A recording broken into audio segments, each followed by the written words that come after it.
So, without notes, welcome back to Not a Strong Start, a podcast by filmmakers talk movies, television, and most of us always do our podcasts off the cuff.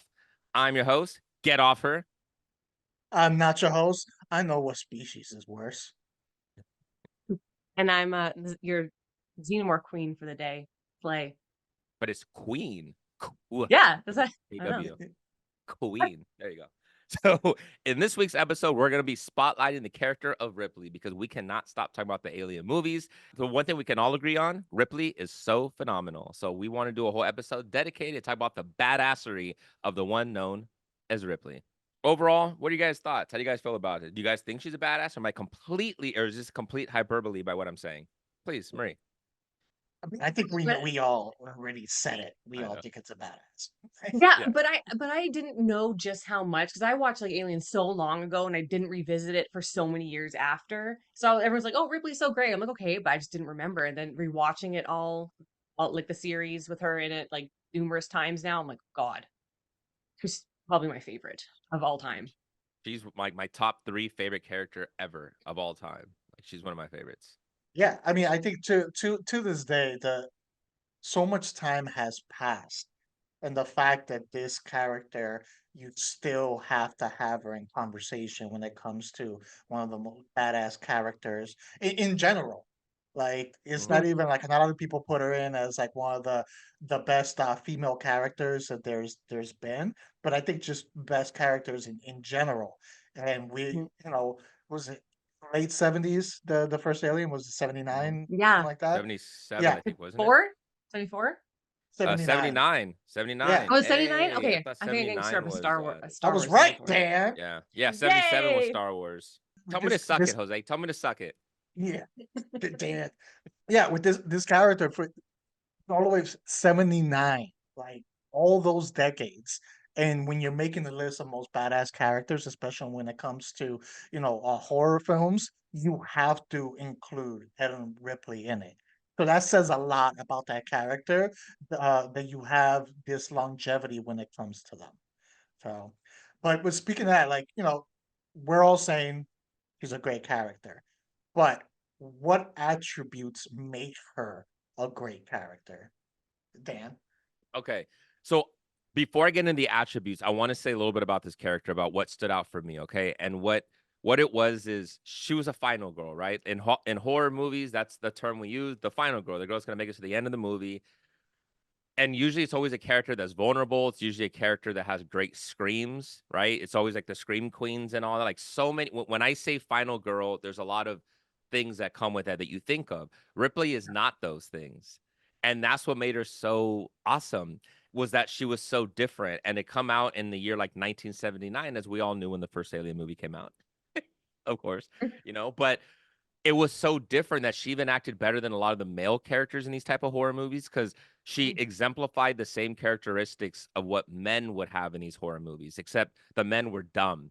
Where they're like, oh, you heard a noise in the attic. Let me go check on that. And we have to kill off that character in order for the stakes to feel more heightened, because now you're sort of left with these, I don't want to use the term weaker characters, but like let's use the term vulnerable characters. You're left with more of the final vulnerable characters, where then the heightened sense of horror, because they're not thinking so logically, they're thinking more emotionally, they're scared, they're frantic. Ripley always thought so intelligently, and that's what I freaking loved about her character, because I don't think it hurt the horror movie. And typically directors would always think you need a character like that to make the villain seem more menacing. To me, what made the Xenomorph so freaky was that it required a character like Ripley to even last the whole third act of the movie, just to go against this thing. Like, the Xenomorph was that powerful, and if you would have left us a bunch of dumber characters, more emotionally vulnerable characters, they would have been consumed immediately. Because anytime we saw characters like that in the Alien movies, they would tend to be one of the first ones always dead.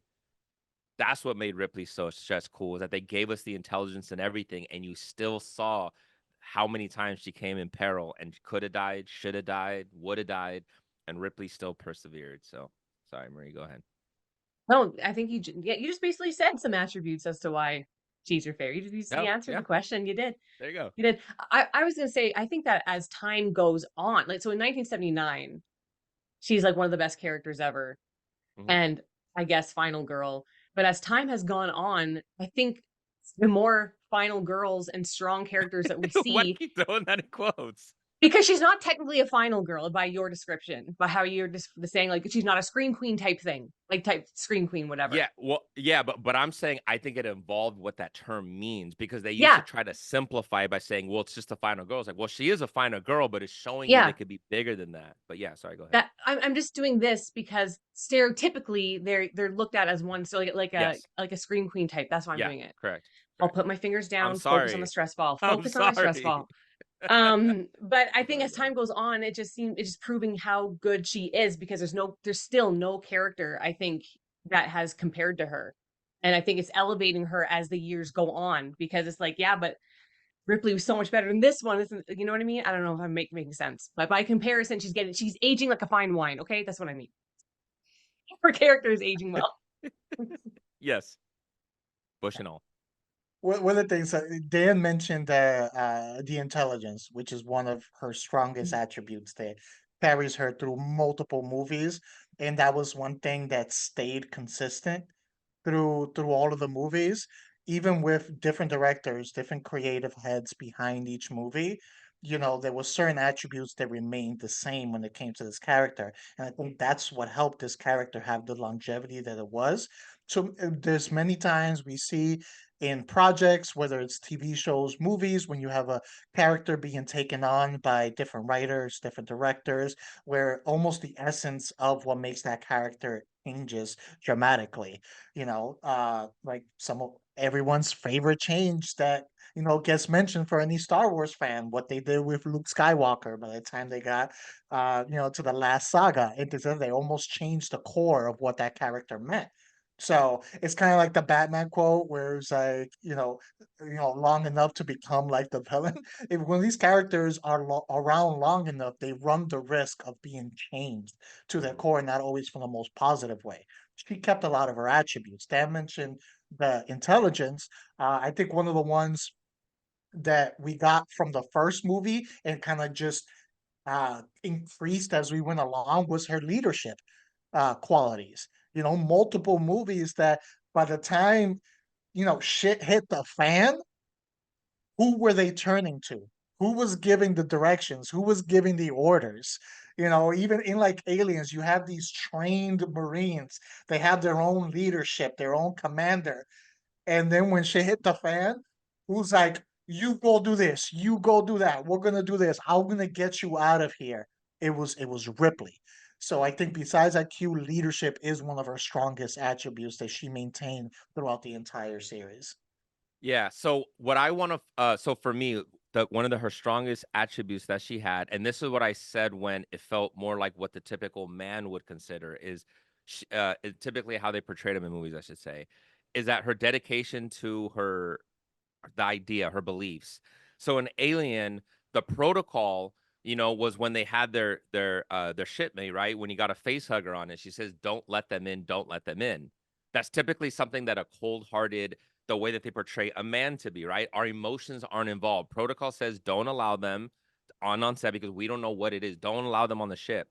She was the only one that was saying that, and you had the men that were freaking out, saying, "How are you gonna let him go? You're feeling cold. You're feeling this. Like, we gotta let him in. Like this is our crewman. We gotta let him in." Of course, she was right. I won't go into too many examples with this, but when you see her fighting back on her principles a lot, that was something they typically always displayed as the very strong man, the leader man, and things like that. And that's what I thought was so fantastic with this. And I thought in Aliens, James Cameron really ramped up how cool and badass she is, and you don't have Sarah Connor in Terminator 2 without Ripley. You needed that. Like, it's like James Cameron needed that kind of practice and stuff, and it made it great. And I know we're gonna talk about more, so I want to get into more detail. So I'll just put a pin right there. Marie, do you have any other attributes? We talked about intelligence, leadership. Is there another attribute that's really strong with Ripley? I guess it falls along with like intelligence, I guess, and it's like her emotional intelligence. And like when Daniel says that people can view her as being like, oh, you're cold, you're not letting them in. Like where's your empathy or compassion for this person? Humanity. But that is her empathy and compassion is so strong. She's thinking Mhm. about all of humanity in order to sacrifice this one person. So she is actually coming across as like cold, but she is probably like the warmest and like she's compassionate and it makes her like the most well-rounded one of the most well-rounded characters in all of like film because she has everything and not only when it comes to like her compassion nature and compassionate nature and empathetic nature when it comes to like Newt, how she feels about Newt is like how she feels about the all of humanity and that never breaks. Like she's so confident in how she feels and always sticks to it, which is the most badass thing.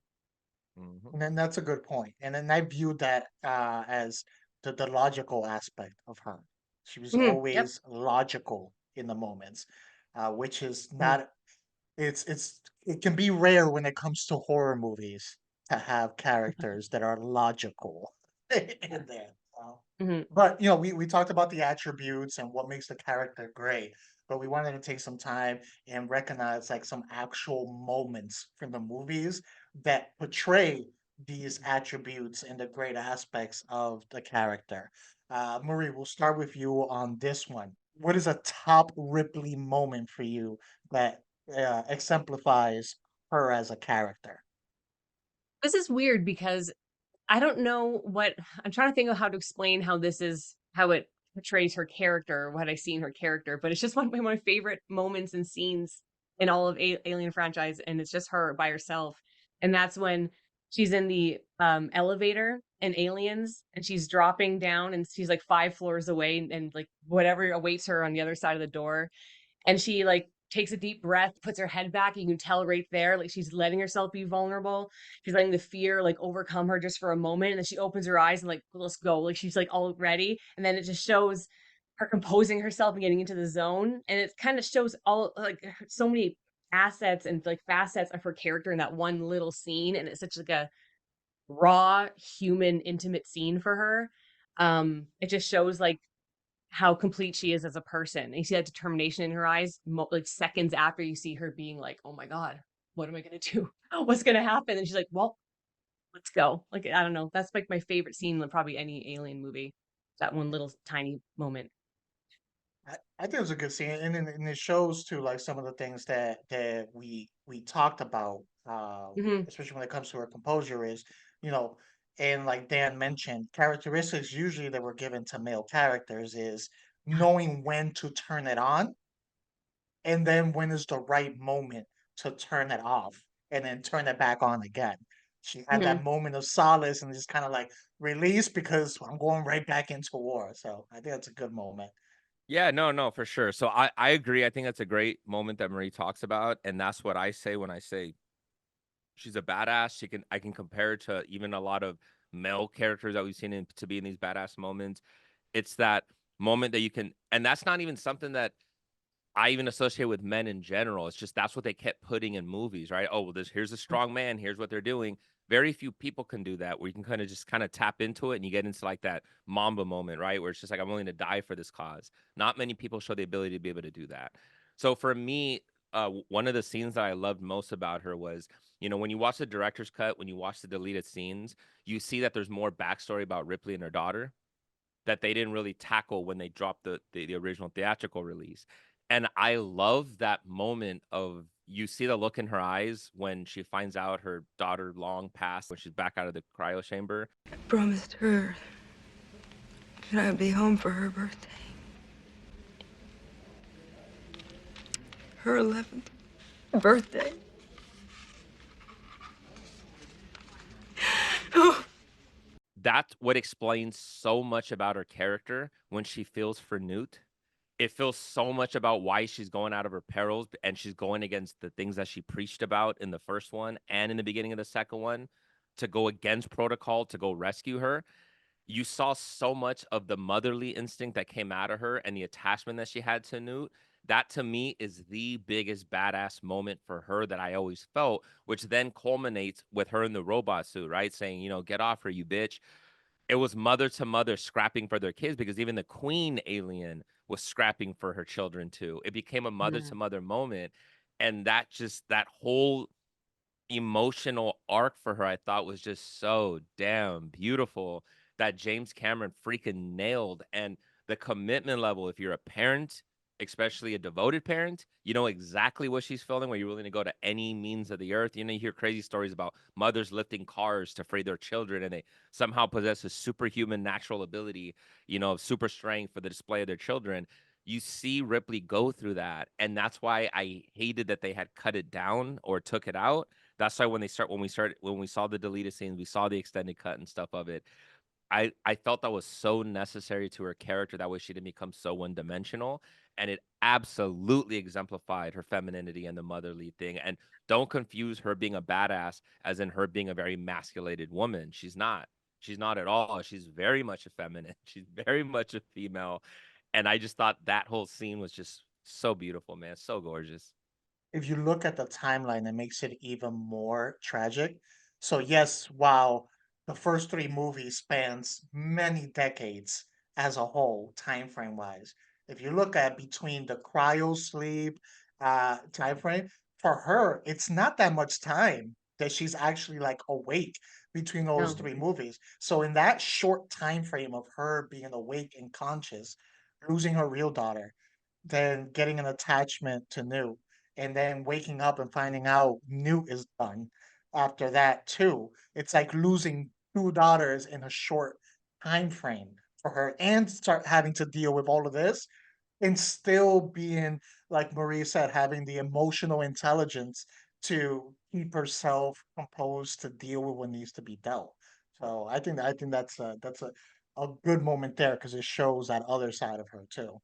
For my moment I had, it was from Aliens, and again, this shows her intelligence, her perception, of things, and just her attention to detail, which we've seen with her, and it's when, she's in the control room of the vehicle, and the soldiers are first going to explore, like, what's happening, and this is, they've loaded up, they're armed up, they're walking through, and she, not the commander, not the soldiers with training, not the ones that are supposed to have strategic training of paying attention to surroundings.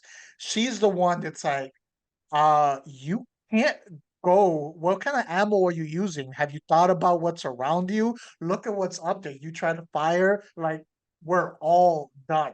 It was her that noticed that. If she wouldn't have been in the picture, that movie would have ended very quickly. If they don't do that. So again, it shows her attention to detail, her perception, and how not only was she able to perceive these things over everyone else, she is not afraid to speak up, even if it's Mhm. not in her role or her that she is. She was just like, this is what's right. This is what's logical. I'm gonna say it no matter what. I don't care about chain of command when it comes to this. So I felt that scene just really showed her fortitude and her intelligence all at the same time. My second one was also when Ripley and Newt have their first like quiet interactions, just them two. I think like right in that moment, that's the first time you really see Ripley more of like a softer side come out, like her maternal side. And it's not overly emotional. She's still thinking about Newt first, and she's treating Newt not like a victim, but as a person and not really as a child, more adult like. And to keep that like composure, I just like I love, but still seeming empathetic and compassionate and soft and warm. Hard to believe there's a little girl under all this. And a pretty one, too.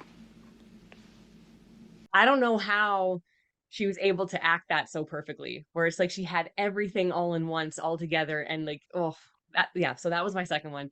I agree. Another one I have ooh, in Aliens is when she's having the argument with Burke about taking like the specimen back for money, and she's saying like he's crazy, and then Burke says to her, I expected more from you. I thought you were smarter than this. And she says, I'm happy to disappoint you.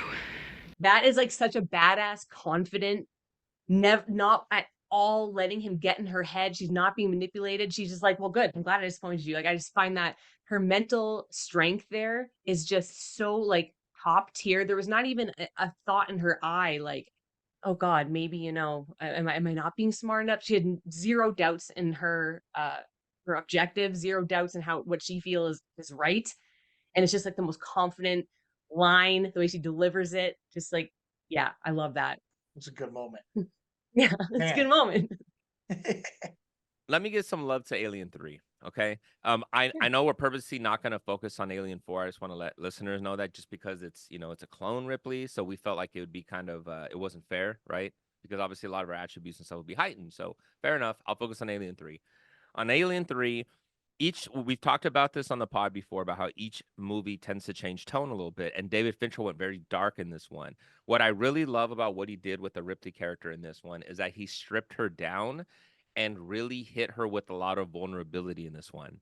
And even when you have the famous shot where she's turning the side and you have the xenomorph and he's sitting there breathing right at her, what I love about that is she is absolutely effing petrified. And despite the fact that we've seen her in part one, despite the fact that in part two, she's so badass that James Cameron made her that it's almost like she's not even scared of these things anymore. She's so damn determined.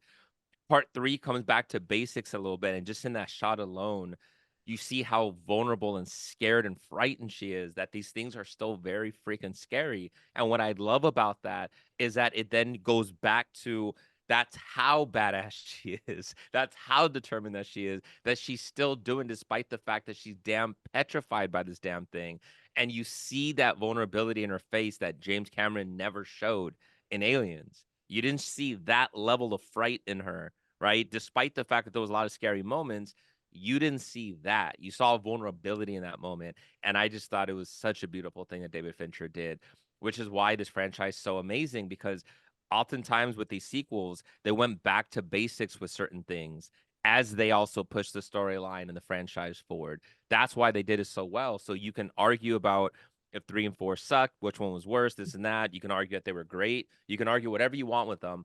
They're still very deserving to be sequels, in my opinion. They're still a very good 4 movie run because the character kept evolving with each movie. And you see that. And each director decided to focus on something different about her personality and her characteristic. And I thought that moment in Alien 3 really focused on the I am scared out of my life. And it still shows she still cared about her life.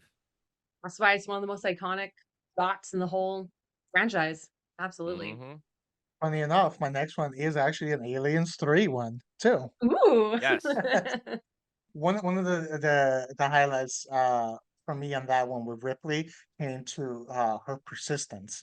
Persistence, she would not give up and kept pushing and pushing to make sure there was no risk.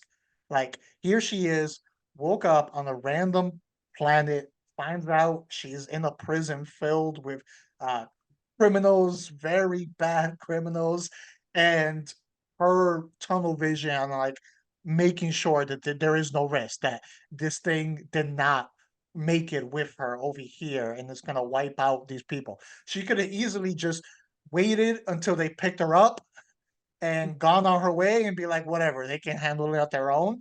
But she wouldn't. She would not let it go. She was like, I want an autopsy. Okay, like, let me check this. Oh no, we have to be sure. And that shows not only again uh her persistence and her determination, regardless of it, but she's here doing this to prevent, the loss of life of not only just random strangers that she's never known, but people who have done some really bad things in her life. And she's still willing to work with them, but by the time it gets to, towards the end of that movie, she's working with them just like she worked with the Marines in the other movie, because it's about, you know, this is the monster, humanity first. We need to Mhm. do this. And I think, that persistence that she showed at the beginning, trying to uncover whether there was something, a risk or not, was important. I kind of gave my all three, but I'll give one quick one just because I thought it was badass. Is Okay. when in Aliens when she has Newt and she's like facing not facing off with it, but the Xenomorph Queen's there and she has Newt and there's all the eggs. And you think it's kind of like a mother to mother type moment where it's like, okay, you're letting me take my daughter out. I'll spare all your children too. But no, Ripley's not stupid. Ripley knows what she wants to do. And that look she gives the Xenomorph Queen before she just sets all those eggs ablaze. Ah! And the Xenomorph Queen screaming. I'm like, She's gonna do what she's got to do no matter what. Like she just knows what's right, and she's gonna do it. There's no compromise with Ripley. No, Things need to No. get nope, done. And that's nope. why she goes right back into the when she has to take the unemotional direction because she knows what the mission and what the task on hand Yes. is. She's willing to take it. So again, the emotional side doesn't override the mission, which makes her so damn cool. Kind of droidish, huh? Yes, very, That's what I very was just true. thinking. Yeah, it's very droidish, but at the same time, it is kind of her emotional side. It is her compassionate side that's like doing it, not compassion for these monsters or whatever. I feel like nowadays they'd probably make it like, okay, I'll let yours go because you're letting me go, just like have it all stupid. But it was just written so well, and I feel like it is compassionate in a sense, but for the greater good, not for the stupid alien and its babies. Yes. Yeah. Now here's one thing that like I know there's a lot of people out there that don't like James Cameron or have major issue with James Cameron. That's it, whatever. One thing you can't deny though is James Cameron knows how to write badass female characters. So even when you get like Kate Winslet in Titanic, even when you get Avatar, right? When you have Zoe Saldana, like you still have he knows how to write badass characters. Obviously Sarah Connor in Terminator franchise. Say what you want, dude. He knows how to do it. He knows how to still Yeah. do it while still keeping them feminine and not having to, Yes. make them too masculine to get that across. Like that's what I love about it. He knows how to pull it off. Without making other characters incompetent to raise them up. Correct. It's Exactly. like he honors the women in all Yeah. of their womanliness, their femininity Mm-hmm. too, and that is very rare to see Mm-hmm. because it's either you're one or the other. It's like you're very Correct. feminine and you're very vulnerable, or you're way too masculine and it just doesn't seem. And then that's like well-rounded female characters, absolutely Exactly. It's not realistic, right? So right. yeah. Dan, what's your last one? I'll give a shout out to Alien Resurrection on this. Okay, it's not the attributes or anything like this. Just a vulnerable moment where it's that the infamous last scene, and I get it. Not everybody loves creature design. Some people on this particular episode hates the creature design. I totally get it. Bumpy Okay, you're not road. completely wrong. Yeah, I don't love the creature design either, but like I get it. I understand it. In my opinion, it's way better than the most recent one that we saw. But okay, we're not gonna get into that. But the moment where she's there touching and she's holding the creature's face and then knowing she's gonna have to kill it.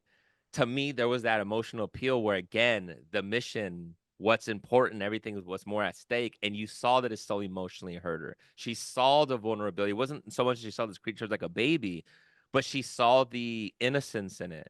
She saw the humanity of her was there. It's just like, oh my God, this creature hasn't done anything. This creature is innocent in this, but she still had to do what she did, and you saw that it took the emotional appeal out of her, like the emotionalness, like it just emotionally crushed her to have to do something like this.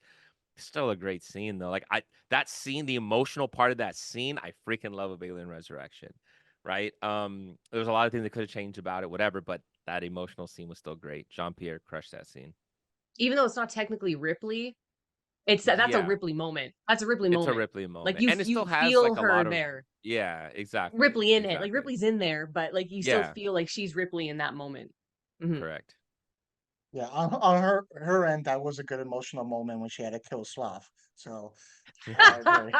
Uh, for my last one, I'm going back to Aliens, and again, this exemplify her take charge, do what needs to be done to protect those that need to be protected, even if those that need to get protected have the training to protect themselves. And this is the scene where those soldiers get attacked for the first time. They don't have their full arsenal of weapons because everything's gonna blow up. And the commander freezes in the moment. You know, he hasn't experienced this. There's nothing in his training manual regarding this because the company has been lying to them. But the job, so he freezes, can't make a decision, and she's like, you can't make a decision. I'm gonna make a decision for you. And she jumps and she takes control of that vehicle and drives it back. And if it wasn't for her, all those soldiers would have been wiped out. And she is the reason that they saved. And to the point that she got into such a zone that at the end Mhm. of that, they have to talk her down because she won't let go of the gas pedal. They're like, it's over, we're done. We got away. But she just like blacked out and just got into protective zone over these soldiers. So Mhm. again, speaks to her leadership qualities and her the protectiveness that we saw with soldiers, with prisoners, with Newt, with a cat. Like she's always willing to protect the ones she feels need protecting. So, Mhm. but we spoke about all those moments, and so we wanted to treat this kind of like if it was a video game or a baseball card, the Ripley like sports cards and stuff, and give her a character attributes. So we have 5 attributes, and we're gonna rate them 1 to 5, with 5 being the strongest and 1 being the weakest on it. Okay. So I'm gonna name the attribute, and then we give the ratings. So let's start. We've mentioned this a few times. So IQ intelligence. I got her at a 5 when it comes to this attribute. Marie, Okay, I got her at a 4.5, and the only reason why she lost 0.5 in intelligence for me is because Alien 3, when she sleeps with that dull doctor right away, right out of the gate, doesn't even know him, so out of character. I'm like, this isn't a smart choice, Ripley. This ain't smart. This is not you. So that's the only reason why she lost 0.5. Because I'm like, no, Ripley you got don't, you wouldn't needs. do that. No, Okay, I so don't care. Ripley's got needs. She's been out there for a while, but like I don't even need to defend that. The reason why I'll say she doesn't lose a 0.5, it had nothing to do with the storyline of her and the Xenomorphs. Marie, you're talking about just a character moment. Let Yeah. her get her Yeah, freak well, on. It doesn't change no, no, anything no, at no, no, all no, with no, her no. life. It's a character moment where we're addressing her as a character, and to Yeah. me that was out of character and it was dumb. So yes, Yeah, she but loses 0.5 for that. Without that, that's my least favorite moment of anything in the so Alien to our thing. I'm like, this is listeners, so Marie dumb. does not like when people engage in sexual activities. She hates it. When you first meet I'm kidding. someone, I'm kidding. I'm no, kidding. I think I'm it's kidding, dumb. Marie. I'm It's teasing. I'm like teasing. So I would say for this category, she's averaging something like 4.8 something for yeah, intelligence. yeah. Between all 3 scores. All right, let's go to Wait. I didn't score it. Yeah, I I didn't didn't say say anything. anything. Oh wait, I We just know. assumed you were a 5. Oh Yeah, yeah, I'm she 100% at a is. 5 for this. So her intelligence is great. What I love about it is, especially in part 1 and then in part 2, she doesn't know everything. You see her making intelligent choices, even if sometimes they're wrong. And you see her figuring it out and starting to customize it. So by the time we get Alien 3, she's way more knowledgeable on this stuff. So I give her intelligence in the 5 because you're not going to know everything you've never experienced before. But you see her picking up on the fly and you see her getting a lot better at it and tightening up the protocol and stuff, how to deal with xenomorphs. Super smart. 5. All right, next attribute, strength. With this, I went at a 2. She had the IQ, and that's how she dealt with a lot of things. She wasn't really a physical presence and stuff. She didn't really do too much on her own physically with her own hands. She was more resourceful, and kind of used her brain when it came to things. Even when she battled the queen, she used the machine to do it. So, there was physical limitations to her. So I got that at a 2. So, Marie? I guess I took the strength as different than just physical strength. I was looking at psychological strength, mental strength, emotional strength, all that strength. So I had her as a 5 because I'm like, this is a strong character.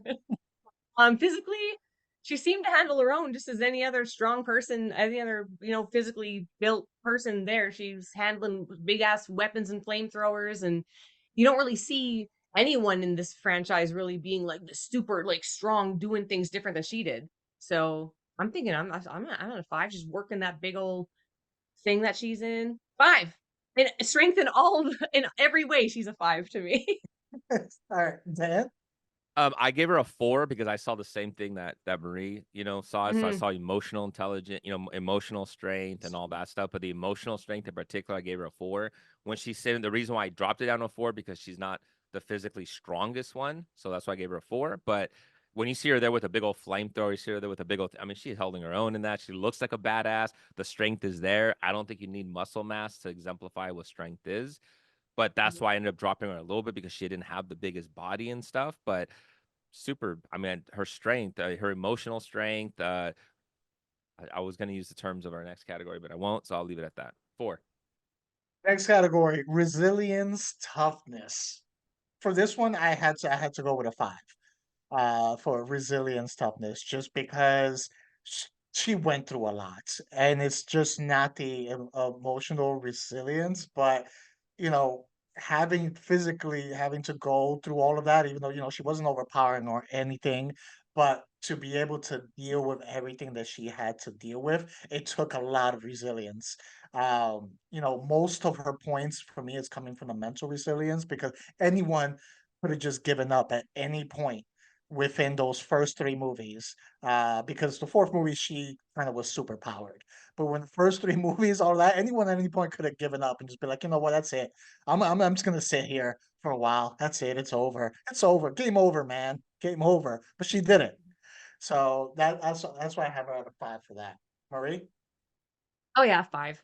Uh, Definitely a 5. Just her ability to like adapt to whatever environment she is in that day, which even though it's years apart, it's like a day for her, and she just has to be like, "Hey, this is where I am at now. This is what just happened. My daughter's dead. Newt is dead.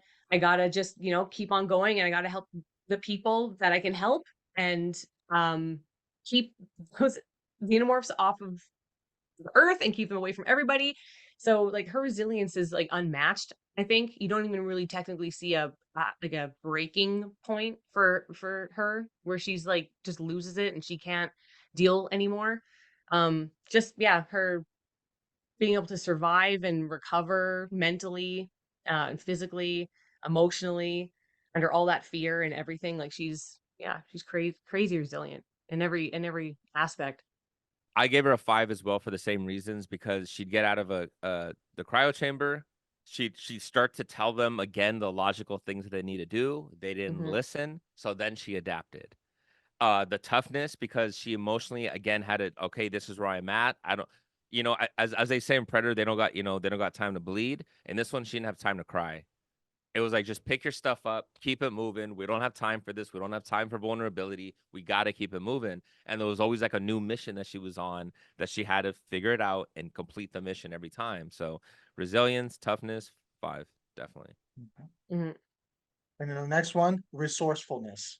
Resourcefulness, I had to give it a 5. That was one of her major attributes to fight Mhm. the xenomorphs. She couldn't, you see characters trying to just go pure like raw attack, like head on, which is the xenomorphs, and it never quite works out the way that they planned. And by never quite meaning it never works out the way that they planned and stuff. So she had to use resourcefully, use her surrounding, use what's around her. Especially at the end of some of these movies where there literally was no backup. The girl wasn't helping you, the cat wasn't helping you. It's you, Womano,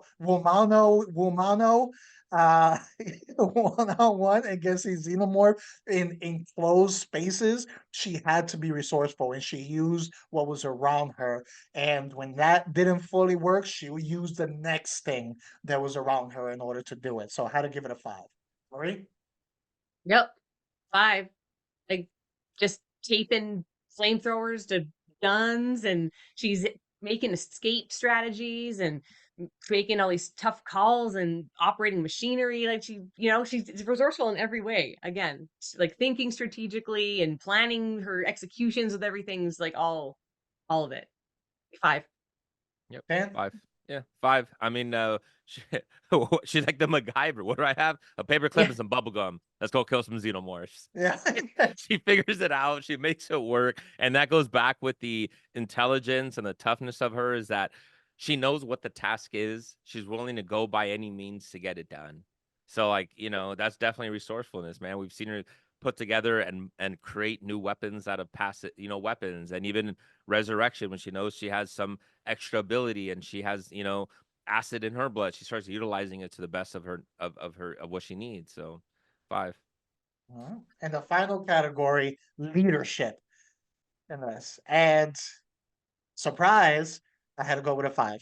Uh, we even gave some examples with the leadership. And, we'll see. She was never in the role as the top of the chain of command for these movies. But somehow she always became the one that everyone was, or most of the people were looking to lead them out of that mess. And giving them direction and giving them strategy. Somehow it would always fall onto her shoulders, even though she was never the one, again, that was at the top of the food chain when it came to command and should have been given these orders. Ross. So I had to give it a 5. Sorry? She's just a natural leader, like you say, even if she's not elected as being a leader, she's just that's naturally her role. She's always making decisions that are logical yet also ethical at the same time. Just morally, she's like an awesome leader. She does everything for the greater good at all times, putting everyone first. I mean, like sacrificing herself at the end of Alien 3, like that's what a good leader would do. That's what should be done. And 5, 10. She's 10. 10 out of 5 leadership. Okay. Here's where this will be very boring if you all give it 5. So I'm gonna give it a 2 to make it a little more let's make this Yeah, a little more of right. a debate and let's have a little more conversation, because how boring is it if we all gave the exact same score Marie did, which is just 4.5 or 5 to every single category. Let's have some fun with this. Here's all I'm gonna give it a 2. Okay. The things that you talked about, she knew what to do and she knew the better cause of whatever. Intelligence, right? She had the strength and she knew what the better case was, right? So a lot of the stuff we talk about, resilience, intelligence, strength, resourcefulness, those are different categories. Her knowing how to kill the xenomorphs, whatever, a lot of the stuff that you guys are talking about is deprived from intelligence. So even when they looked at her to get us out of the situation, it was more because of the intelligence and the experience she had with the xenomorphs.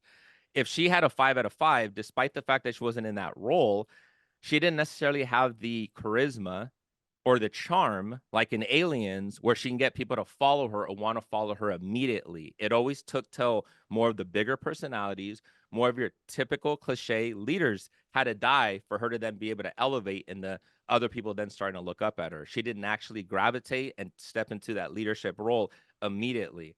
It always took toward the end of the movie. So we could say whatever, but like we need to have conversation here. We got to have Do debate on we some though? Why stuff. can't we just stay true to Yeah, because ourselves and speak the it's truth a instead of boring arguing for the sake of episode. arguing? It's a Why? boring People are episode. We Hey, gotta give it okay, some okay. At scores. least I gave her 4.5 for Yeah, being a because she little bit slept with somebody hussy. that has nothing to do with the story. It had nothing Has to to do do with with the her character. xenomorph. It If has. we're all just sitting here We're giving not fives talking across about the board, that's xenomorphs. We're talking boring. about Ripley's character. We're not talking about xenomorphs, or we're talking about her as a person and her character. So now that I'm arguing with you, you're rolling your eyes. Okay, I thought Okay. you wanted No, an no, no. argument. Good. But when Jose did a 2 for strength, I'm like, perfect. Like, let's talk about this. Like let's have conversation here. That's what I'm saying. Regarding that, what you're saying about people not gravitating to her into the end, that I don't think that's a leadership problem. That's a follower problem, because there is a Yeah. chain of command, and most of these people, especially for these missions, they're following the chain of command. I feel it makes her a true leader, that without the advantage of having that chain of command, eventually everyone's to be like, oh, wait a second, you're the one that's going to get us out of there. And Mhm. not all leadership is just strictly giving command. There's styles of leadership that's leading by example. And she did a lot of leading by example. She wasn't just giving orders. She'll take over a situation and then force people to follow her. So in that case, she was a strong leader. I'm sticking with my 5. Okay. Mhm. So when you said they were following protocol, in Alien they didn't follow protocol. She told them protocol, don't bring them on board. They didn't listen to protocol. So what I'm saying is, when you have some people, some of the people could walk into a room. They don't have to be the loudest. It's not about barking orders, but there's some people that just naturally have a leadership quality that people just naturally gravitate towards, where it's meaning like, lead me, I'm following you. There's something. I use the term charismatic because there's something comfortable about them. There's something that's making me feel comfortable to what they're saying, to the point where I'm going to start listening to it. We've seen many times throughout the Alien movies where they weren't necessarily following protocol. They were breaking protocol. I don't believe everybody was so morally, we're following the leader because that's their role. I don't think that was the case in this. As stuff started hitting the ground, that's when they then started believing and trusting her intelligence and her experience with the xenomorphs. When we saw Aliens, the Marine Corps completely disregarded her and disrespected her intelligence and experience with xenomorph until it was so obviously they were proven wrong, that they weren't as badass as they thought they were in the Xenomorphs and all that, and then they followed her. That's why, in order for me to get a little more crafty with this answer, I was focusing on that aspect that when she walks into a room, people aren't listening and following her exactly immediately. That's what I'm trying to talk about. That's all I'm talking about with this. Not that she can't lead a group of people. Of course she can. I'm talking about the ones that just naturally gravitate and get people to follow immediately. She wasn't that. That's what I'm saying. I don't think that's on her though. That's more of her not filling the stereotypical leader persona. But I don't think that has to do with her leadership attributes. Beyond not being the top command, she's in a lot of these scenarios also the only woman, pretty much, which especially during those time frames, people are not Alien 3, always yes. The other huh? 3, in Alien 3, she was the only woman. The other 3, those women still there. Well, one of the only women is what I meant. Okay. But stereotypically, especially in these movies, that's not who they're gonna gravitate as the leader in general. So she doesn't fit the stereotypical mold, but I don't think that takes away from her attributes of leadership. So, Brie? Yep, it's 5. She's a natural leader. That's what I mean. She doesn't need to be elected a leader. She's natural. You know, I mean, they all learned And that over time. Like, holy crap, she should be our leader. It's like in Lost when everyone's yeah. like, Jack just ends up the leader. Why? Because he proves himself in a leadership role all the time. So that's what Ripley is. So So so so to use your 5. reference about Lost, they naturally gravitated towards Jack in the beginning, and he didn't want to be leader. Then throughout time, then he said, "Okay, fine, that's what we need in this dance. We need to have a leader." So we ended up stepping into the role. That's the point that I'm making, is that it wasn't a natural thing. It's something that had to happen throughout time, and usually didn't happen until at least midway through the movie, where then it was like, okay, now we need to listen to her. Jose, I agree with you about it. Could a lot of it falls on the followers as well, but natural amazing leaders, like sometimes have you heard people that are like great leaders can go in there, and once they start talking, they can just rile up a people, and people just immediately identify that's a leader. Sometimes you just know right away that's somebody I necessarily need to follow, right? You could say it's different with Aliens because you had a bunch of group of machismo, like, meatheads type and all that. That I completely understand. That I get the logic on that. Alien 1, Alien 3, things like that I'm talking about. Uh, it wasn't so natural. It took time and stuff for them to see the intelligence. I think she's somebody that's so intelligent, has so much strength, has so much resilience, that the part that she wasn't necessarily focused on, which was right for her, is that she wasn't focused on trying to be that charismatic leader that draws the people in and all that stuff. That's not what her character was meant to be. She's finding a way to complete the mission and finding a way to get out. That was her main drive, and it worked. And then eventually people followed and all that stuff. That's all I'm talking about. Trying to have fun with That this kind of answer. fits more Trying with to have fun with this answer. motivator than leader. yeah, She's not a yeah. motivator, I mean, Yeah, Hitler was exactly. charismatic but as she's That's a hell, and leader. Hitler got But she's a everybody. leader. But and that's what I'm talking about, Marie. That's a perfect example. She's not a motivator, is what I'm saying. Hitler was a but the great motivator. Just because they had leadership skill, just because Hitler riled up an entire country, just because his leadership skills could have been a 5 out of 5, let's say 4.5 out of 5. It doesn't mean they're a great leader. The question isn't, are they a great leader or not a great leader? It's their leadership skills. Do you have the ability to walk into a room and get people to follow you almost immediately? That has to be a big trait of the leadership skills. But her You have leadership to be able to Until skills lead. are then, her leadership skills are proven though over time, whether or not I it takes agree. it's instantaneous. Her leadership skills are on point, 100% proven, and in everyone's best, well, the world's best interest. Her leadership skills are a 5, whether or not she walks into a room and people flock her as a leader. That's not leadership skills. That's just people. That's You're just her generalizing being it. charismatic. It's You, but you're the question is, simplifying what I'm saying. That's not what I'm just but the talking question's about, though, is that. leadership, though. It's like, what's her Correct. leadership? 5. Yeah, but it's leading the ability of others of leading it. So if they don't see it right away with what Jose says and it takes time, then you're not leading a group of people immediately, is what I'm saying. Yeah, yeah. That's it. All right. All right. You We wanted don't have to this, do a Daniel. key. You wanted this argument. 100%, because Marie, it'd be so boring if we had the exact same answers. I think her leadership skills super high for the record. I'm trying to get some wiggle room here to have debate. I'm trying to make this more interesting where we can sit here and have a little bit of back and forth. It's good to have back and forth is what I'm saying. That's it. That's it. Now, do I think her leadership? Even if you don't believe it, right? Even if you don't 100%. believe Yeah, it. exactly. I think her leadership skill is a lot higher too. I'm trying to find a wiggle room where I'm like, okay, let me try to argue this You other went too far, counterpoint. Dan. A two. You went too far. You Ew. went 2 for strength. I could sit here and knock you for the exact same thing because you're only talking about muscle mass. Like that's the only way we rate strength is just a 2. But I left it because it makes a more interesting debate. I mean, Should emotional argued strength is not harder. emotional strength. I guess if you were doing like physical strength, I would probably put her as like a 3, I guess, because it's just like average. I I went was in I 2. was thinking too. I was thinking like too much of a Yeah. overall human being, every Yeah, aspect I did strength. too. So I yeah, a gave her a 3. 4 for I'm strength. closer. Yeah, I'm closer. Probably a 3. Yeah, I guess. Yeah. No, Yeah. 'cause I gave her strength a 5, a 4 is what I gave her because I looked at the same thing that Marie did. Mhm. Yeah, I That think was it. because I looked at it again, kind of if it was like a video game or a card. Yeah, Strength usually is physical. That's I why. should have thought of that. I should have thought of that. No, but it's good that we didn't, though, is what I'm saying. It gave it more of an interesting conversation when we came to that category. Otherwise, we're all basically just agreeing and just regurgitating the same examples of stuff that we already talked about earlier in the episode. It's the same thing we just said. There's nothing Ripley interesting is about just it. that damn good. That's why she's one of my favorite characters she ever. is, though. She is that She damn is. good. So on that note, thank you for watching the episode of Not a Strong Start. Please like, subscribe, comment, share on YouTube channel Not a Strong Start. You can listen to us anywhere listen to your podcast. I'm your host, Get Offer. You can follow me at King_Sangre. I'm not your host. I know what species is worse. And you can find me at This Is Mi Nombre on Instagram. And I'm the Xenomorph Queen with a KW. You can find me at Replays It All on Instagram. It is. I just drank an old cup of water and I don't even know what it was. I don't think it was water. On that note, thank you for watching.